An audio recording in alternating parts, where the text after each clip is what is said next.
Welcome, here I've got Xiaomi 11T Pro and let me show you how to turn on and off camera leveler at this device.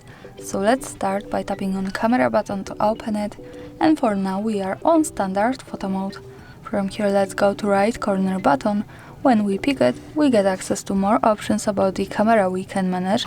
Now we have to focus on show grid lines button, so just one tap to turn it on, another tap to turn it off, and when we have them turn it on, we have to simply tap again to the bottom of it to get access to more options with straighten button. So here by just one tap we can turn on and turn off our leveler, the straighten. So let me keep it like that. And here in the grid lines it appears.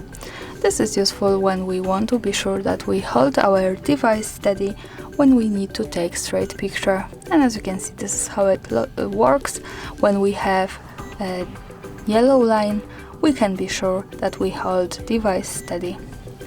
And of course, when we don't need it, we have to move back to right corner settings and simply tap to this button to turn it off.